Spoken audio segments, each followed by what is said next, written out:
मेरे पास बहुत सारा लंबा लिस्ट है।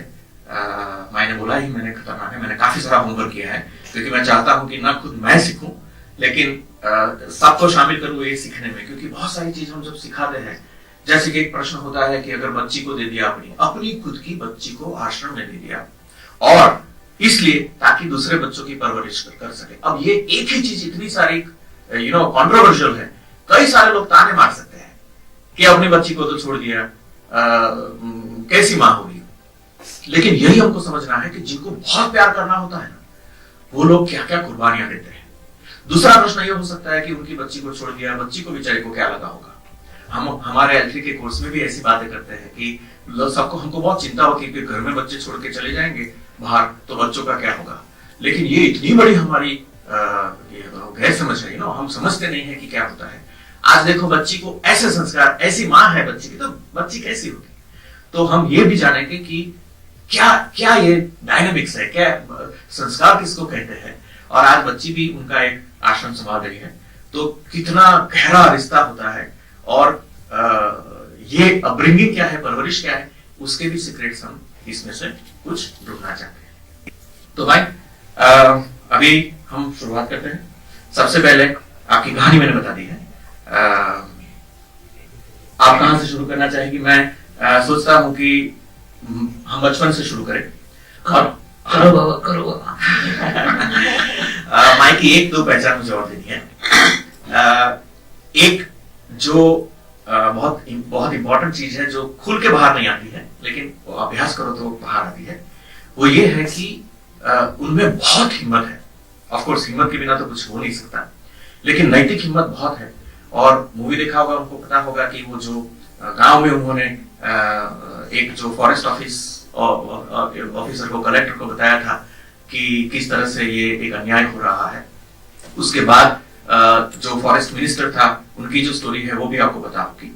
तो मैंने एक चीज देखी है कि बचपन से ही उनके अंदर एक लीडरशिप एबिलिटी जो कहते हैं, हिम्मत कहते हैं, एक आगे आके सब लोगों को रास्ता दिखाने की, वो बचपन से ही दिखती है। वो जब गांव में थी, जब घर छोड़ा नहीं था, तभी से हम ये उनका गुण देख सकते हैं।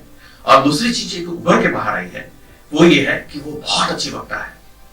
वो आज आप समझिए कि सिर्फ अपने वक्तव्य के सहारे वो पूरे कितने जगह घूमती रहती है, और उससे ही वो अपना जो आश्रम है वो चलाने में वो वहां लोगों की सहाय मांगती रहती है। इतना प्यार है। प्यार क्या होता है वो समझने के लिए बहुत हम तो कहते हैं ना, पोथी पढ़ी पढ़ी जग मुआ, पंडित हुआ ना कोई, 2.5 अक्षर प्रेम का पढ़े सो पंडित हुई। तो माई का दिल अगर हम पढ़ लेना तो हमको सब समझ में आएगा। जैसे मैं किन किन चीजों पे आफरीन हूं कि उन्होंने शुरुआत में तो भिक्षा मांगी अपना गुजरान चलाने के लिए, बच्चों का गुजरान चलाने के लिए। बच्चे एडॉप्ट किए तो भी उनके पास तो कुछ नहीं था, बच्चे तो ले लिए। देखो ये समझने की बात है कि लोग करने वाले सोचते नहीं है कि आगे क्या होगा, वो कर लेते हैं, फिर उनको पता होता है कि हेल्प आती है, हमेशा श्रद्धा होती है। तो आप सोचिए कि भीख मांग शुरुआत में तो मजबूरी से मांगती थी, आज भी वो कहती है, गर्व से कहती है कि मुझे मेरे बच्चों के लिए भीख मांगने के लिए कोई शर्त नहीं। तो देखो ये पूरा जो डायमेंशन होते हैं ना, जो मतलब होते हैं भीख मांगने के, वो बदल देती है।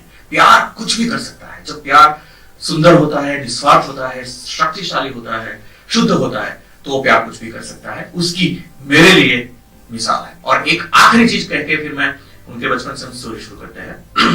हम लोग हमारा जो संस्था है उसमें बहनों को एम्पावर करने के लिए, बहनों को इंडिपेंडेंट करने के लिए हम काफी एक भार देते हैं।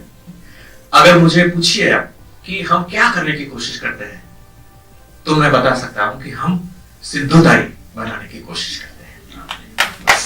इससे ज्यादा अगर मुझे कहा जाए कि एक महिला आप क्या करते हैं, क्यों क्या कोशिश करते हैं, तो और भी कल रात को मैं सोच रहा था इनके बारे में। मुझे लगता है कि अगर मैं महिला होता, मैं बहुत प्रामाणिकता से कह रहा हूं, लोग कहते हैं कि आप बहुत काम करते हैं, लेकिन मैं जानता हूं कि मैं क्या हूं। अगर मैं महिला होता, माने सिंधुताई का मैं अगर दूसरा वर्जन होता, तो मैं जितना काम कर सका हूं उससे 10 से 50 गुना काम कर सकता। क्योंकि मैं मानता हूं कि महिला में वो जो शक्ति होती है, मां में जो शक्ति होती है, वो पुरुषों में नहीं होती। ऐसा मैं खुद भी मानता हूं। सो मैं उनके चरणों में बैठा हूं, हम सब लोग उनके चरणों में बैठे हैं और हमको उनसे ये सीखना है, ये इंस्पायर करना है। और मैं चाहता हूं कि यहां बैठे लोग ऐसे हैं जो सिर्फ बातों से संतुष्ट नहीं करेंगे। मैं चाहता हूं कि सेशन के एंड में हम कुछ तय करके यहां से निकले कि हम क्या सीखना चाहते हैं और क्या करना चाहते हैं। अगर ये कर सकते हैं तो उनका थोड़ा छोटा हिस्सा तो हम बिल्कुल वचन लेके करने की कोशिश कर सकते हैं।